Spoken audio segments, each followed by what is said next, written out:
Всем привет! В сегодняшнем видеоролике я хочу вам показать необычный и очень интересный трехколесный автомобиль марки Reliant Robin в масштабе 1:43. Эта модель ручной работы, она изготовлена методом гальванотехники плюс элементы из полимера, и машина выпущена ограниченным тиражом. Машина продается под брендом Diecast по-домашнему. Я думаю, некоторые из вас знакомы с продукцией этого бренда по моему старому видеообзору на миниатюрный четырехколесный автомобиль марки Kineshma, который я делал около 3 лет назад. И данную модель мне подарил автор проекта Дмитрий, за что ему огромное спасибо. И этот автомобиль станет, несомненно, украшением моей коллекции. Ведь я большой поклонник ручной работы. Об этом неоднократно упоминал в своих видеообзорах. И моя любовь к подобной технике зародилась еще с первой половины 90-х годов. Тогда особо не было выбора среди промышленных масштабных моделей, была продукция Агат или Кон, также чуть позже появилась русская миниатюра. Стоит отметить довольно кривые пластиковые модели от Компаньона, которые тоже пользовались огромным спросом. И вот именно тогда начала появляться различная ручная работа. Мастерские, мастера-одиночки, которые изготовляли порой чудные модели из подручных средств. И машины изготавливались из олова, из свинца, из меди, также из жестяных банок, были модели из пластика и так далее. И, конечно, эти модели стоили чуть дороже, чем промышленные изделия, но был огромный выбор масштабных копий, и все ограничивалось лишь фантазией создателя масштабной модели. И у меня в коллекции довольно много машин ручной работы, я тоже некоторые демонстрировал на своем канале. Если у вас будет интерес к подобной продукции, я продолжу рубрику и покажу оставшиеся модели, которые еще не показывал в своих видеороликах. И сегодня я вам для сравнения приготовил еще несколько промышленных моделей. Мы посмотрим, чем отличается их уровень проработки от изделия ручной работы и в какую сторону движется ручная работа, ведь технологии не стоят на месте. И, кстати, эта модель уже изготовлена по современным технологиям. Сначала был отрисован 3D прототип, затем изготовлена мастер-модель, также пилотная партия, и уже потом машина пошла в тираж. И давайте распакуем коробочку, посмотрим на этот замечательный автомобильчик поближе, и также вы можете в комментариях высказать свое мнение, что вы думаете по поводу данного Reliant Robin. Модель поставляется в картонной коробке, на одной из сторон есть логотип данного бренда, Diecast по-домашнему, на верхней стороне указан прототип Robin Van 97 года, и также есть артикул модели.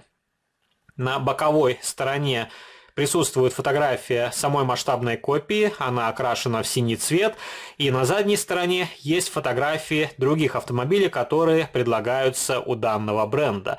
И в общей сложности представлено 6 разновидностей Reliant Robin. 4 модели второго поколения. Первый автомобиль это классический хэтчбэк, второй это люкс-версия, которая отличается от первого варианта наличием противотуманных фар, также колпаков на дисках и, возможно, других декоративных элементов. Также присутствует универсал, фургон в синем цвете, как у меня, и машины после рестайлинга. Это уже третье поколение, которое отличается от предыдущего автомобиля видоизмененной передней частью. Тут представлен, если не ошибаюсь, тоже классический хэтчбэк третьего поколения и фургон. Аккуратно распакуем коробочку. И были мысли о помещении данной модели в дисплей-кейс, но здесь тоже есть несколько нюансов. Во-первых, если машину прикрутить к подставке, то может повредиться хрупкая подвеска, и также повышается возможность повреждения модели при транспортировке, если она будет прикручена просто к подставке. Поэтому она аккуратно обложена поролоном и упакована в картонную коробку. Модель довольно аккуратно окрашена. Хорошо подобран цвет, который соответствует настоящему прототипу. И посмотрите, как тут выполнен салон. Присутствуют дверные карты, окрашена панель приборов, рулевое колесо, виднеется рукоятка переключения коробки передач, также рукоятка стояночного тормоза.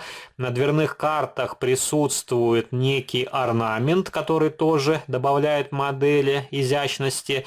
И снаружи дверные ручки это отдельные элементы, также отдельная дверная ручка на заднем лючке. Вся осветительная техника изготовлена в виде стекляшек. Присутствует подложка, нанесенная серебристой краской, обозначены поворотники спереди. Также посмотрите, как сделаны поворотники в передних крыльях. и задние фонари, которые разделены на различные сектора. В кузове тоже присутствует настил. Я так понимаю, кожух под запасное колесо. Его сложно рассмотреть, потому что окошко бликует. Ну, по-моему, там тоже есть запаска.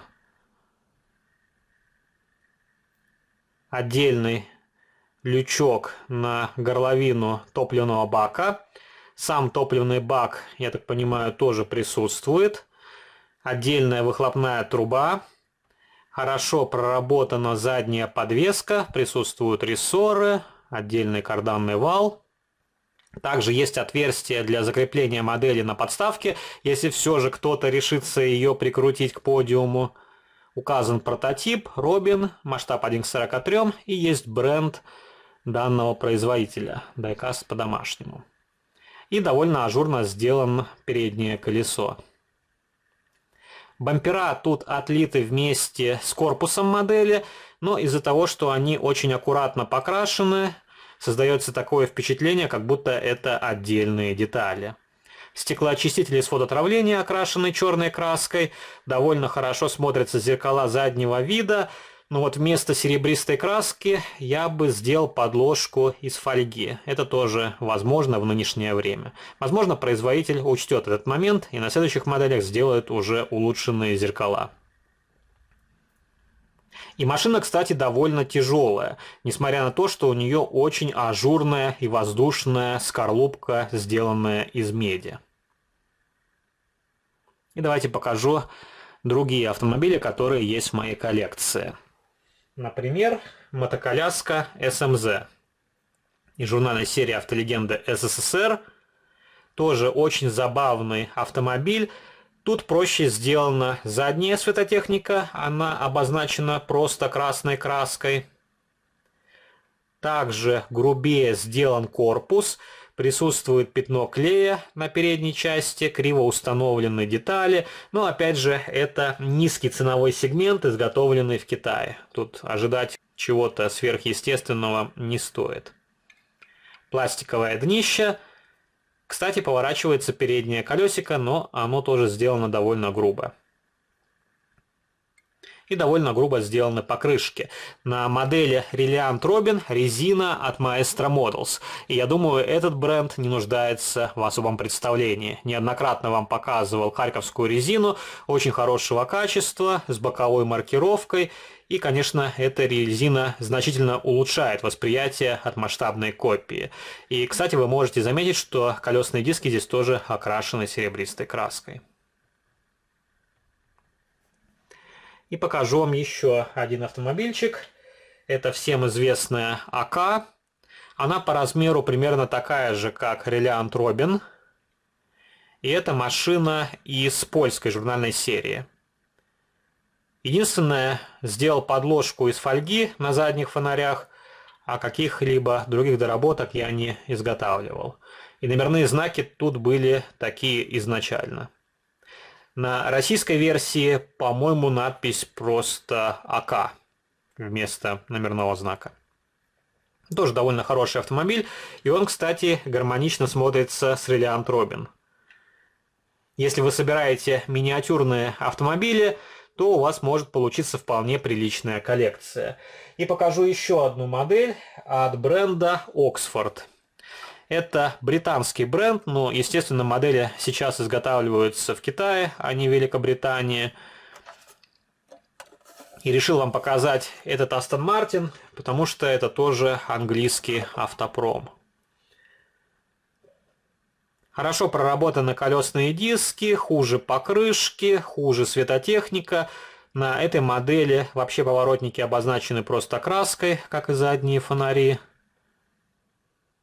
Стеклоочистители тут в хроме. Хорошо детализирован салон. Окрашено рулевое колесо, панель приборов. И эти модели довольно дорогие, если их покупать в Европе, но в самой Великобритании они стоят как продукция от XO Models. И давайте еще раз покажу вам модель Reliant Robin. Так что, если вы собираете британский автопром, то можете смело обратить ваше внимание на данного производителя. Всем спасибо за внимание, не забывайте поддержать видеоролик лайком, также вступайте в мои группы в социальных сетях ВКонтакте и Фейсбуке, жмите на колокольчик, если вы не сделали этого раньше, и можете взглянуть на мой второй канал, там тоже выкладываются видеоролики на масштабные модели из моей коллекции. А на сегодня это все, до новых встреч, пока-пока.